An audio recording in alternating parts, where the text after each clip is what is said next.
मकसद की बात करें तो किसी सियासी जमात से वाबस्तगी का जो इकरारनामा है इलेक्शन रूल्स के हवाले से, उसमें तरमीम का फ़ैसला किया गया है और इस हवाले से कौमी असम्बली में बिल भी पेश कर दिया गया है, कायमा कमेटी को भेज दिया गया। अब दो नौयत हैं इन तरमीम की। पहली सेक्शन 66 में तरमीम की जा रही है और दूसरी सेक्शन 104 में। तो इसके मुताबिक प्लान ये किया है हुकूमत ने कि 3 रोज़ के अंदर अंदर अगर आपने किसी सियासी पार्टी में शमूलियत इख्तियार कर ली है तो उसके बाद आप पाबंद हैं कि किसी और जमात में शामिल नहीं हो सकते। और दूसरी चीज़ जो कि सेक्शन 104 में तरमीम है, उसके मुताबिक अगर स्पेशल सीट्स की फ़हरिस्त आपने वक्त पे जमा नहीं करवाई तो वो आपको नहीं मिल सकती। अब इस पर कहा यह जा रहा है कि हुकूमत की स्ट्रैटेजी है कि तहरीक इंसाफ के हक़ में जो फ़ैसला आया सुप्रीम कोर्ट से उसके आगे बंद बांधा जाए और इसीलिए लतीफ़ खोसा साहब ने भी ये बात की कि किसी सूरत ये तरमीमी बिल पेश करने के बाद पास होने की परमिशन हम नहीं देंगे। इसके इम्पैक्ट क्या होंगे, इस हवाले से हम बात करते हैं। अहमद बिलाल महबूब साहब पिल्डैट के सरबराह हमारे साथ मौजूद हैं। शुक्रिया आपके वक्त का। बताइएगा, ये जो इलेक्शन एक्ट 2017 में तरमीम का एक और बिल पेश हुआ है, अब दो तरमीम की बात हो रही है, सेक्शन 66 और 104। वजूहात क्या देखते हैं इसके पीछे कि एक तो पार्टी में शमूलियत को रेगुलेट करने की बात है और दूसरा स्पेशल सीट्स के हवाले से है। तो टारगेट पीटीआई है या फिर तहरीक इंसाफ चैलेंज फील कर रही है और सिर्फ ये वजह नहीं थी ये बिल पेश करने की? बहुत शुक्रिया। देखिए, मकसद तो बिल्कुल वाज़ेह है। सुप्रीम कोर्ट के फैसले में चूँकि नशिस्तें मखसूस नशिस्तें पीटीआई को देने का फैसला हुआ है, तो उसको स्टॉल करने के लिए, उसको रोकने के लिए ये तरमीम लाई गई है। ये दुरुस्त है कि ये सुप्रीम कोर्ट का फैसला टेक्निकलिटी से ज़रा ऊपर उठ के एक ब्रॉडर इंटरप्रिटेशन के ऊपर मबनी है, लेकिन उसमें इंसाफ तो हुआ है। मैं तो खुद उसका हामी हूँ कि इंसाफ के तकाजे तो पूरे हुए हैं, लेकिन शायद कानून के कुछ तकाजे पूरे नहीं हो पाए। यानी कानून में जो लिखा हुआ है उससे ज़रा कुछ मावरा चीज़ें हो गई हैं। तो अब उनको चैलेंज करने के लिए या तो रिव्यू पिटीशन हो सकती थी, जो अभी 2 माह पोस्टपोन हो गई है। तो अब गालिबन PMLN ने यही समझा है कि पार्लियामेंट के ज़रिए से उनको चैलेंज किया जाए और उसका रास्ता रोका जाए। तो ये तरमीम बुनियादी तौर पे इस मकसद के लिए लाई गई है। अहमद साहब, वैसे ये स्ट्रेंज है मेरे लिए। आपने कहा कि इंसाफ तो हो गया लेकिन कहीं ना कहीं कानून से भी कंप्लाई नहीं किया। ये दोनों चीज़ें तो पैरेलल नहीं होती? होनी तो ऐसी चाहिए, लेकिन बदकिस्मती से कभी कभी ऐसा भी होता है कि दोनों चीज़ें नहीं होती।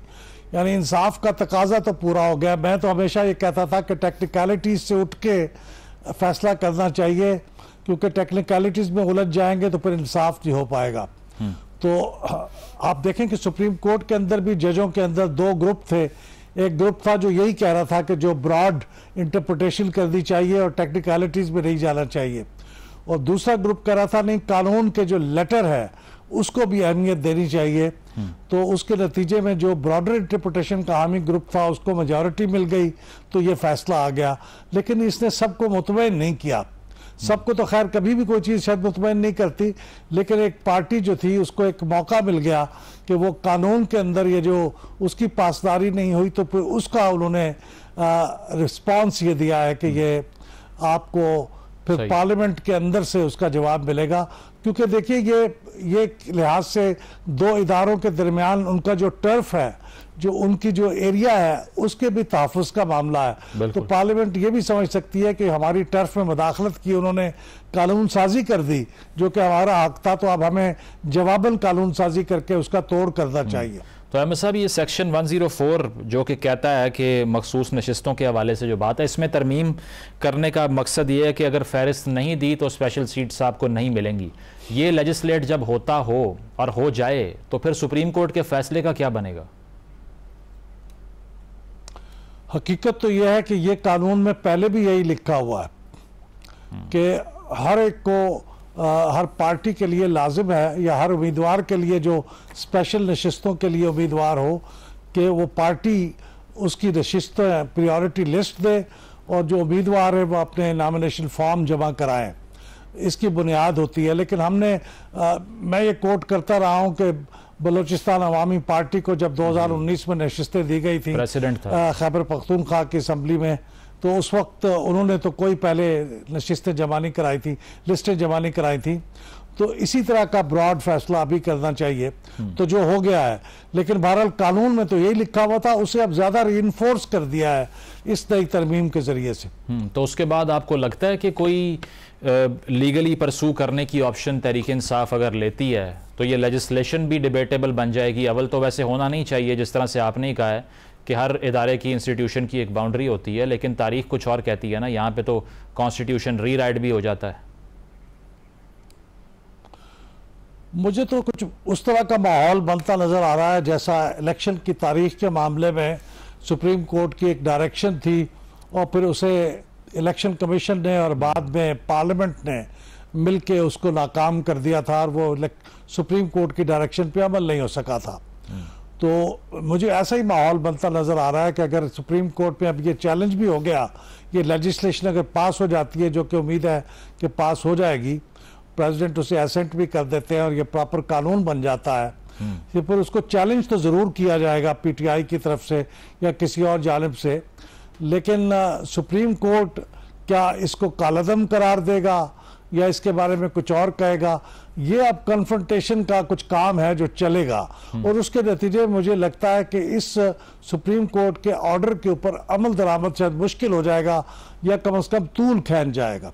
तो अहमद साहब, ये तो लॉफिंग स्टॉक नहीं बन जाएगा कि एक फैसला आता है हाईएस्ट कोर्ट से मुल्क की, पहले आपने जिस तरह कोर्ट किया, 14 मई की बात हो रही थी, इंतखाबात नहीं हुए, दोबारा से अगर स्पेशल सीट्स के फैसले पर भी यही होता है तो ये तो एक नॉन सीरियस एक्सरसाइज हुई फिर के अदालती फैसलों को ही बाइंडिंग नहीं समझ रहे यहाँ पे।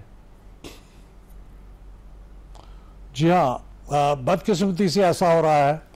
माजी में देखिए अदालतें भी जब फैसले देती थी तो वो भी उनकी एनफोर्सेबिलिटी के पहलू को भी जहन में रखती थी कि फैसला ऐसा होना चाहिए जो एनफोर्सेबल भी हो, ऐसा फैसला ना हो जो हम देके एनफोर्स ना हो सके तो अदालत की तौकीर और इज्जत भी कम हो जाए। अब वो अदालतें भी थोड़ा सा उन्होंने अपना एनवेलप को जरा पुश करना शुरू किया है और दूसरी तरफ पार्लियामेंट भी अब इस बारे में वो भी अपने टर्फ को डिफेंड करने के लिए किसी भी लैंग तक जाने के लिए तैयार हो गई है और उसका बुनियादी तौर पे जो उसका जो रैशनल है वो तो यही है कि एक कन्फ्रंटेशन हमारे यहाँ सियासी दो पार्टियों के दरमियान एक उस लेवल पे चली गई है जिसमें कोई भी चीज रेड लाइन नहीं है और हर चीज जायज है। अहमद साहब, इसके अलावा 2 डायरेक्शंस इलेक्शन कमीशन ने अभी मांगी हैं सुप्रीम कोर्ट से, उसको मैं पढ़ देता हूं ताकि उस पर भी आपका कमेंट आ जाए।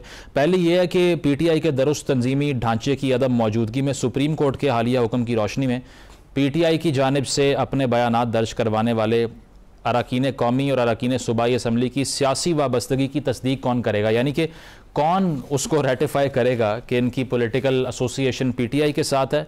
और दूसरी जो रहनुमाई उन्होंने मांगी है वो ये है कि बयानात की तस्दीक के कानूनी मुज़मरात के बारे में रहनुमाई तलब की है सुप्रीम कोर्ट से कि वो कौन क्लैरिफाई करेगा कि पीटीआई की तरफ से जो रिप्रेजेंटेटिव पेश हो रहा है उसका बयान जो है वो एज अ होल स्टैंड करता है। तो ये आपको लगता है कि बहुत सी सिचुएशन को क्लैरिफाई करेगा इलेक्शन कमीशन के लिए?